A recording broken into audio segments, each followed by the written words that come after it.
Hi friends, இன்றைக்கி சின்ன மீனை போட்டு தான் தூண்டி போட வந்திருக்கோம். இதை பாருங்கள், தக்கையை பாருங்கள்.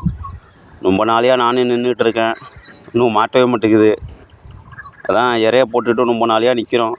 என்ன தான் மாட்டுதுன்னு பார்ப்போம். லாஸ்ட் வரைக்கும் வீடியோ பாருங்கள். பிடிச்சிருந்தால் லைக் பண்ணுங்கள், ஷேர் பண்ணுங்கள்.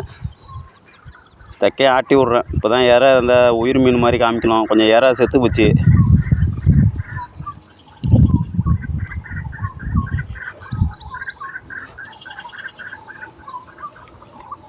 ஆட்டி விட்டானாலும் ஏதாவது வருதான்னு பார்ப்போம்.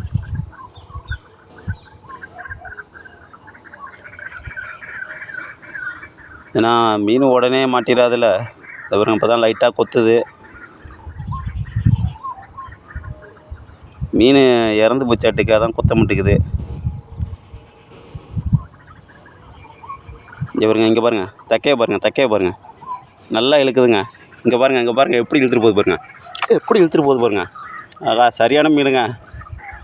இங்கே பாருங்கள் தூண்டி வளையுதுங்க நல்லா. இங்கே பாருங்க, வாழைங்க, அதான் வேகமாக எடுத்துருக்கு. இங்கே பாருங்க, ரொம்ப நாள் கழிச்சு வாழை மாட்டியிருக்கு. இந்த மீனுக்கு கொண்டு வாயில் கையை வச்சிட முடியாது. இங்கே பாருங்கள், எவ்வளோ பெரிய பல்ல பாருங்க அதுக்கு. லாஸ்ட் வரைக்கும் வீடியோ பாருங்கள். பிடிச்சிருந்தால் லைக் பண்ணுங்கள். கரையில் போய் வச்சிட்றா, பிச்சுட்டு விழுந்துட போகுது. பாருங்க எவ்வளோ நீட்டாக இருக்குது பாருங்க.